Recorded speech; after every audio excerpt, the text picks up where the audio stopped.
Salut à toi et bienvenue dans cette vidéo. Je te montre ici comment faire une liste déroulante dynamique sur Excel. L'objectif est le suivant. Nous avons ici un classeur comportant deux feuilles. Une première feuille data qui contient notre base de données, dont la liste de nos articles, les unités de vente, prix de vente, etc. Une seconde feuille fiche de vente à partir de laquelle nous avons accès à nos différents articles.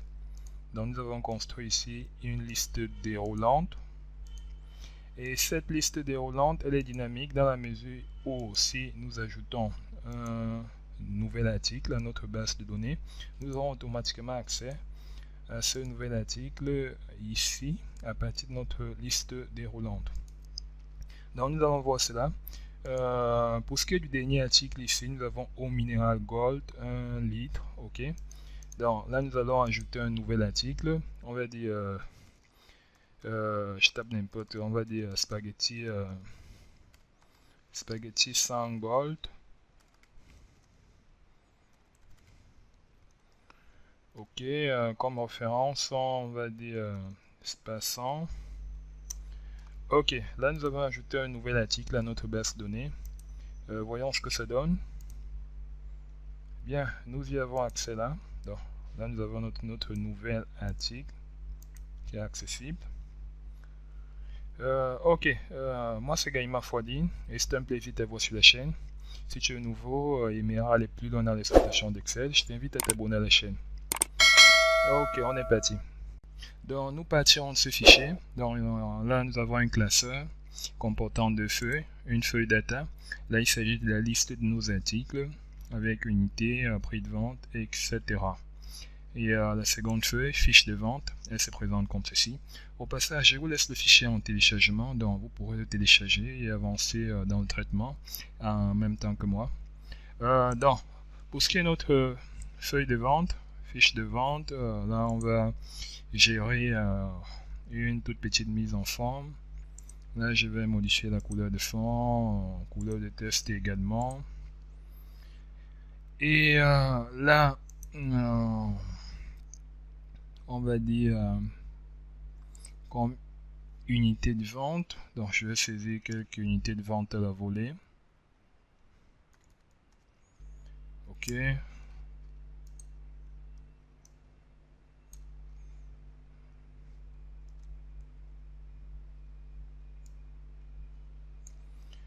Ok, donc là je vais sélectionner toute cette portion. Donc je sélectionne toute cette plage et je vais convertir cette plage en tableau. Donc pour ce faire, je fais CTRL L, donc après sélection, CTRL L, et j'ai cette boîte de dialogue qui apparaît. Mon tableau comporte des en-têtes, oui, oui. Donc je vais à ce que cela soit coché et je fais OK. Donc là j'ai un tableau qui a été créé.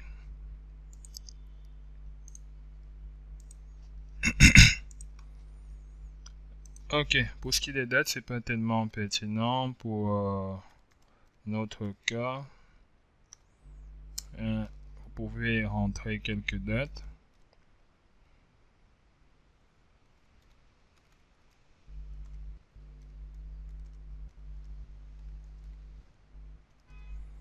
Ok, je vais me limiter à deux dates. Bien, pour ce qui est de notre liste de roulant dynamique, nous allons nous rendre tout d'abord ici dans la feuille data. Nous allons convertir également cette plage en tableau. Alors là, je sélectionne n'importe quelle cellule dans ce tableau. Je fais CTRL L, CTRL L. Donc, automatiquement, ça prend en compte toute cette plage. Et là, donc, on a là de A1 à F8. Donc, ça prend en compte toute cette plage. Et là, mon tableau comporte des en-têtes. Oui, je vais à ce que cela soit coché et je fais OK. Donc là, j'ai également un tableau ici.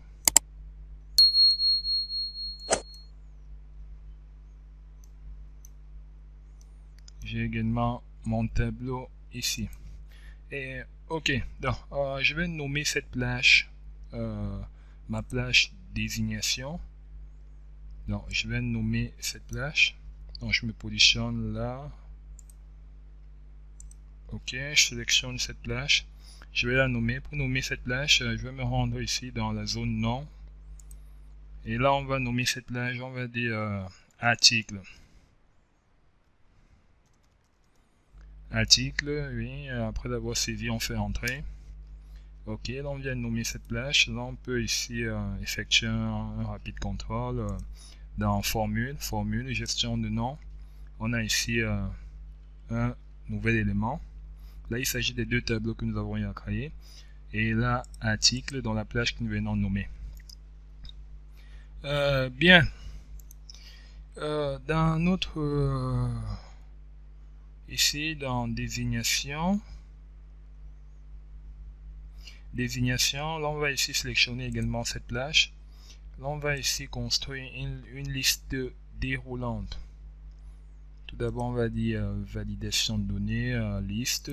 On va construire ici une liste simple. Liste et source, dans le champ source. On va enseigner tout simplement cette plage de données. Et là, on fait OK. Donc là, on a là nos différents articles. Mais voyons voir, si nous venons ici ajouter un nouvel article comme spaghetti sans gold. Voyons voir ce que ça donne.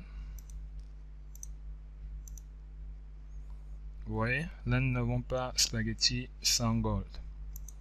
Ce n'est pas accessible à partir d'ici, à partir de la fiche de vente. Le dernier article ici, il s'agit toujours de eau mineral gold. Donc, on va annuler ceci, on va annuler notre dernier traitement, le dernier article créé. Et là, il retourne là. Donc, là, on sélectionne la plage désignation. Là, on va se rendre dans données, puis menu données. Ok, outils de données. Et là, nous faisons validation de données. Ok, là, c'est liste, autoriser liste. La source, on va modifier ici la source. Au lieu d'indiquer tout simplement cette plage, là on va ici renseigner la plage nommée. Donc, là on peut faire ici F3. On sélectionne l'article. Donc en tapant F3, cela nous renvoie une boîte dialogue avec la liste des plages nommées. Là on va sélectionner l'article, là on fait OK. Bien, là on va valider tout cela, OK.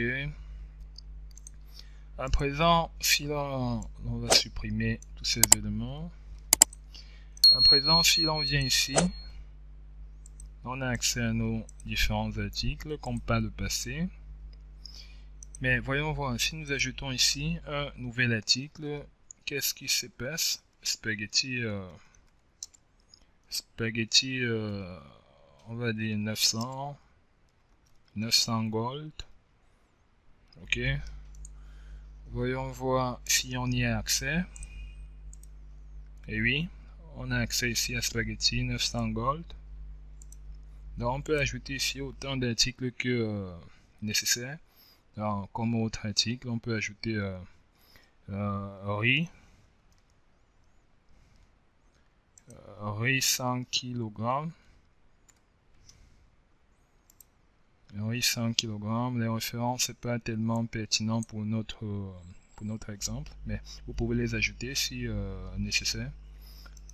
Donc riz 100 kg. Voyons voir si nous y avons accès. Riz 100 kg.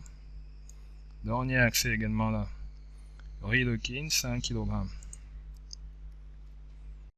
Voilà, c'est tout pour cette vidéo. Si tu as aimé, n'hésite surtout pas à t'abonner, à liker ou à aimer la vidéo et éventuellement à me laisser un commentaire. Allez, à plus. Je te dis à très bientôt sur la chaîne.